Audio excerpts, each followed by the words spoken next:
Assalamualaikum warahmatullahi wabarakatuh. Apa kabar anak-anak soleh dan soleha pagi hari ini? Alhamdulillah, luar biasa. Allahu Akbar. Nah, hari ini kita akan memasuki eh, tema 6, subtema 3, kelas 3, energi alternatif. Nah, tahukah kamu apa itu energi alternatif? Iya, iya boleh silakan menjawab. Ayo, ayo. Siapa yang tahu? Iya, ini dia. Benar, energi alternatif adalah energi yang dapat menggantikan energi bahan bakar fosil dan minyak. Bahan bakar fosil atau bahan bakar minyak maksudnya. Jadi, bahan bakar fosil itu adalah bahan bakar yang berasal dari tumbuhan, hewan yang sudah mati dalam ribuan tahun, maka dia akan menjadi minyak bumi atau menjadi bahan mentah yang akan diolah menjadi minyak. Jadi energi alternatif adalah energi yang dapat menggantikan energi bahan bakar fosil atau minyak. Nah, bahan bakar fosil kemarin sudah kita pelajari ya di subtema 2. Nah, apa saja contohnya bahan bakar energi alternatif atau contoh-contoh energi alternatif itu apa saja? Nah, ini dia. Yang pertama adalah angin. Nah, angin ya. Angin ini adalah benda gas yang selalu kita temui dalam kehidupan sehari-hari. Nah, angin sejak zaman dahulu kala sudah ada dan mudah kita jumpai dalam kehidupan kita sehari-hari.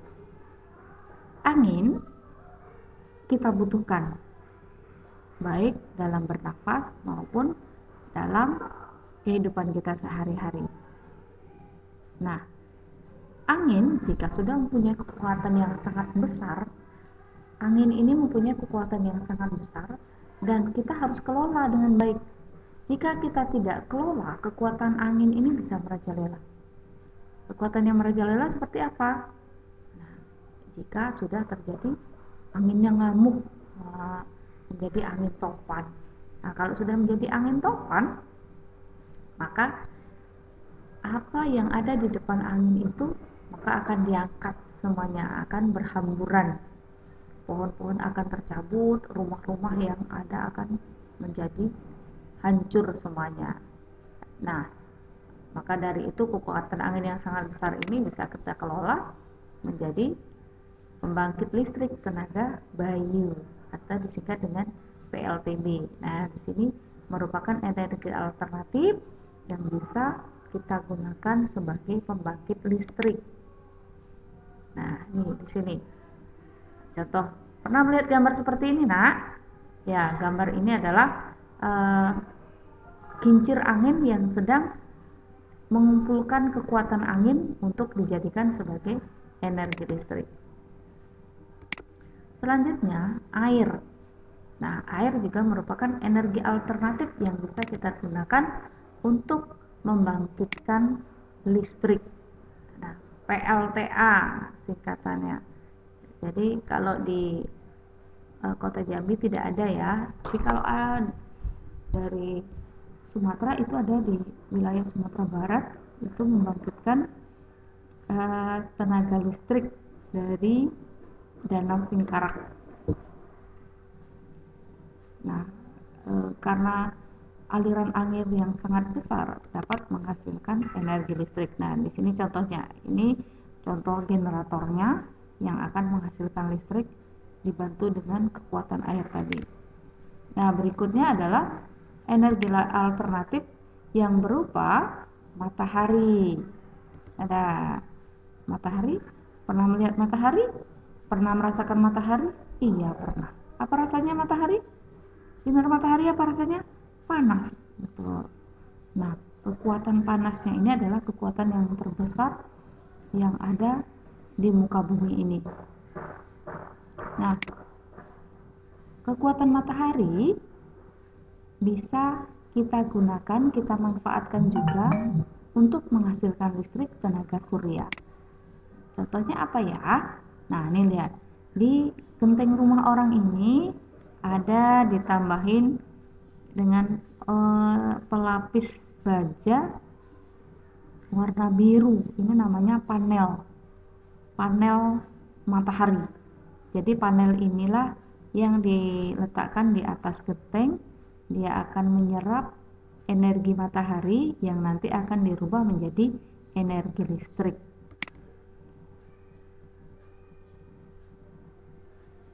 Oke, selanjutnya ada juga energi alternatif yang berasal dari makhluk hidup, yaitu yang dinamakan biogas.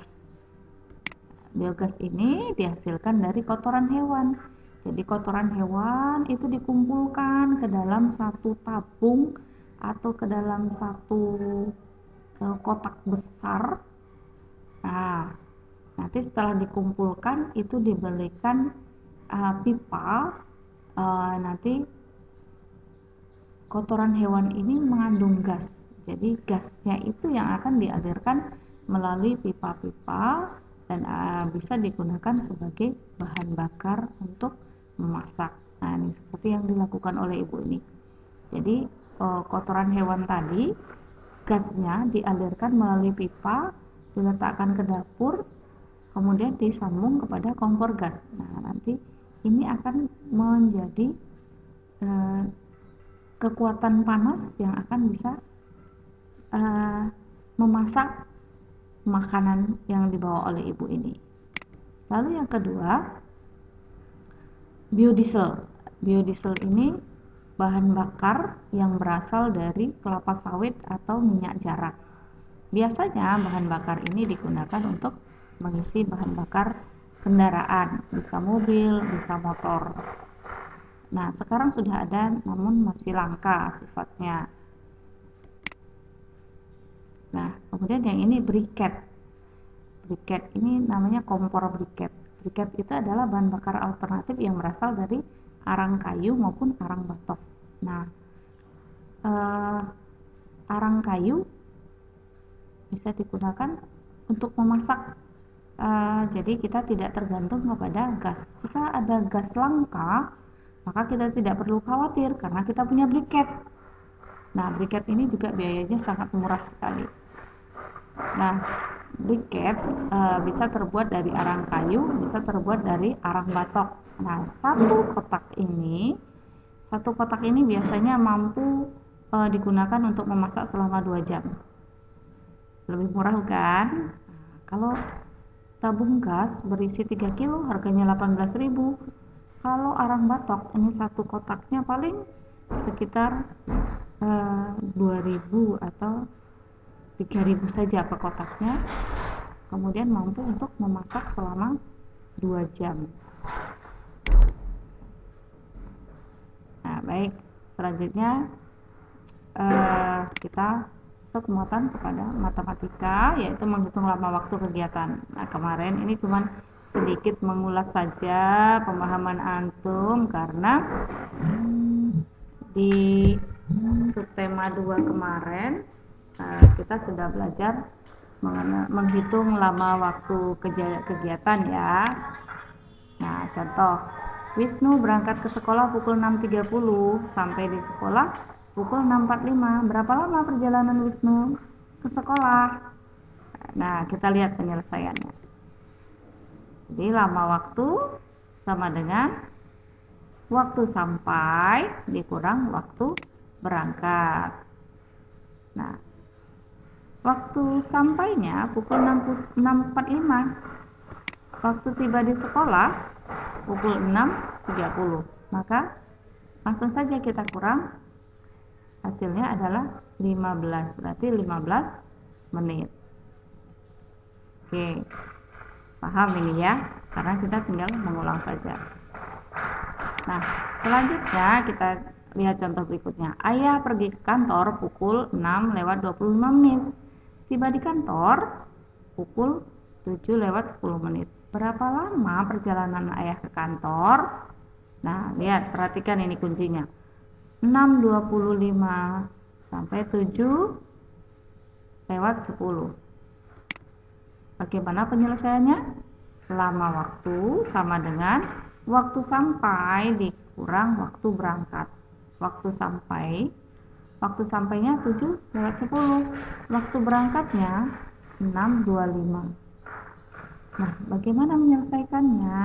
Ingat, 7 waktu berangkat, waktu sampai. Nah, nih. Jadi, waktu sampai 7:10. Kita jadikan dulu, kita jabarkan dulu bahwa dari jam 7:10 itu berasal dari pukul 6 ditambah 60 menit ditambah 10 menit. 60 menit adalah 1 jam. Karena ini tadi 7:10 tidak bisa dikurang langsung dengan 6:25, maka kita jabarkan seperti ini dulu. Maka menjadi pukul 6:70 menit. Pukul 6 ditambah 60 tambah 10 menit, maka 6:70 menit. Baru kita kurangkan dengan waktu berangkat. Waktu berangkat 6:25 menit. Jadi di sini perjalanan ayah adalah 65 menit. 65 menit sama dengan berapa? 65 menit sama dengan 1 jam lewat 5 menit. Oke, paham sampai di sini, Nak? Oke, paham insyaallah ya, karena kita tinggal mengulang lagi. Baik, penggunaan energi bahan bakar harus bijaksana. Jika energi bahan bakar minyak digunakan secara boros, lama-kelamaan energi tersebut akan habis. Nah, seperti firman Allah dalam surat Nuh ayat 15 dan 16.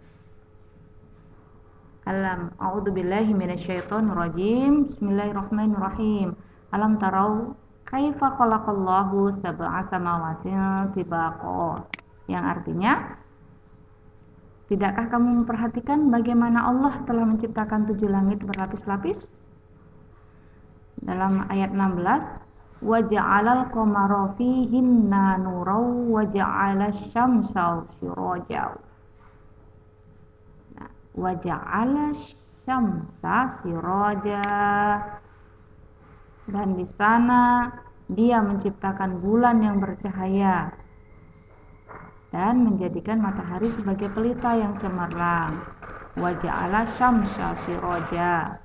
Dan menjadikan matahari sebagai pelita yang cemerlang. Nah, berarti di sini memang Allah mengingatkan kita bahwa matahari adalah sumber energi yang kita miliki dan kita pergunakan dengan sebaik-baiknya. Bisa kita gunakan sebagai energi alternatif. Baik, sampai di sini dulu pertemuan kita kali ini. Wabillahi taufik wal hidayah. Assalamualaikum warahmatullahi wabarakatuh. Terima kasih. Nah, silahkan baca tugasnya. Jangan lupa ya tugasnya. Silahkan dikirimkan hari ini. Muatan bahasa Indonesia. Silahkan menjawab pertanyaan di halaman 96. Kemudian silahkan cari pokok-pokok informasi di halaman 97. Lalu ayo rumuskan. Di halaman 103 dan 104 muatan matematika, merumuskan tentang kegiatan yang dilakukan sehari-hari. Baik, selamat mengerjakan.